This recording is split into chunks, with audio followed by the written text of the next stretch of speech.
Hi, my name is Scott Cunfer. I work for the Alaska Department of Fish and Game, Sport Fish Division. Today I'm here to teach you how to tie a woolly bugger fly. You can use this fly to catch multiple species here throughout the state. This is just the way that I tie it. There's all kinds of different ways to tie this particular fly and materials to use. To get started, I'll show you the materials that I'm about to use. We're going to tie our fly today on a size 4 streamer hook. We're going to use a 3/16 silver bead for the head of this fly. We're going to use 210 Denier tan thread. We're going to use the brown crystal Chenille for the body of this fly.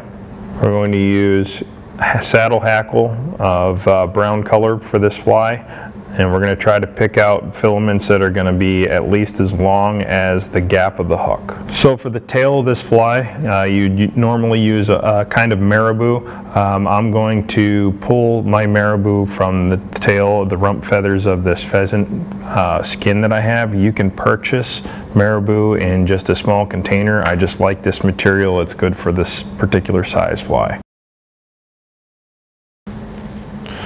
We're going to start this fly by taking the bead and putting it on the hook. You're going to take the small end and go forward and then slide it all the way up to the eye. And then we'll clamp it into the vise.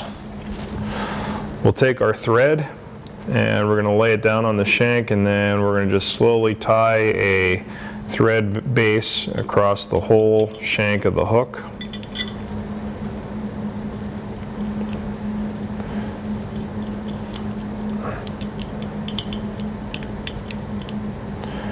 And then we're going to end our thread at the tail of the hook.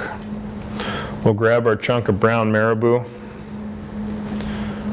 and we're going to just hold it on the back of the fly. You want to have about a 1/2 inch to an inch of material back here.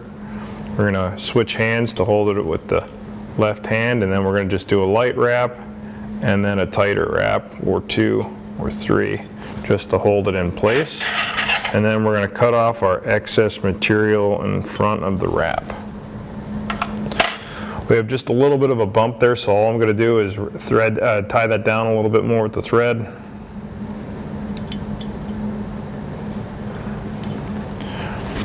Now we're going to take our materials to tie the body of the fly, which we're going to start with our cactus Chenille and just tie it in with a wrap or 2.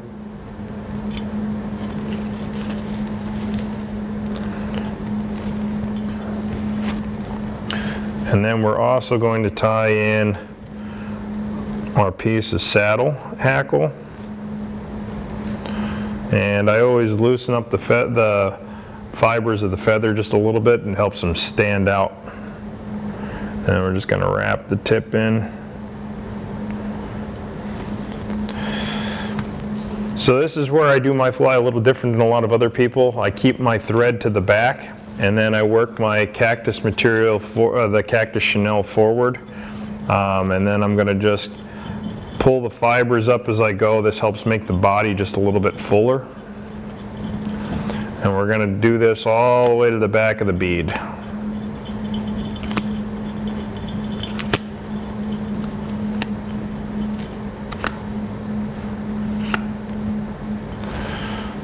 And then we're just going to use the card as a weight.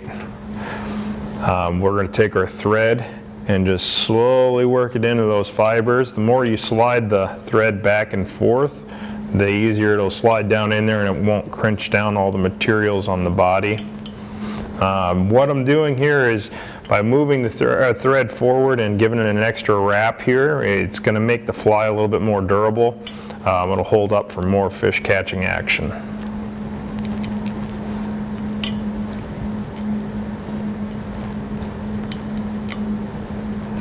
And then we're going to stop right behind the bead, and we're going to do 2 wraps ahead, and we're going to do 2 wraps behind.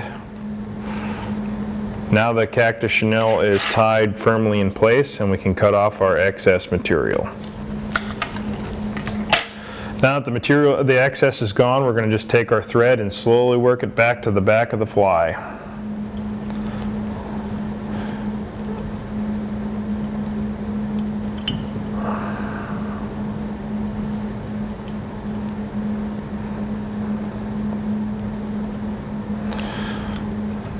And now we'll take our hackle material and do the same thing. We're going to slowly wrap it forward, and we're just going to pull those fibers up so they stand up real nice and tall along the whole shank.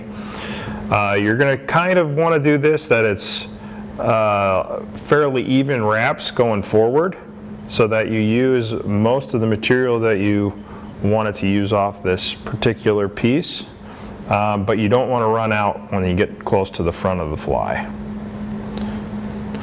And now, once we're back behind the bead, we're going to take it and hold it in place and use our hackle pliers as a weight to hold them down.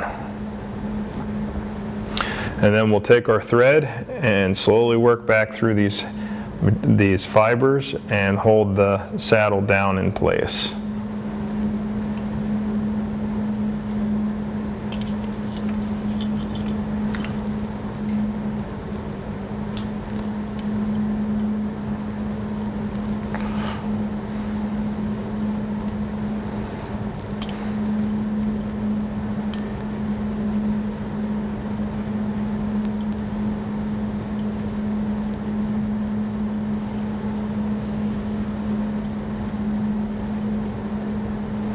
And once right behind the bead, we'll do the same we did with the cactus chenille, 2 wraps in front, 2 wraps behind, and we can cut off our excess. And then we'll take our whipping tool and we're going to tie off the tip of the fly, or the thread on the fly.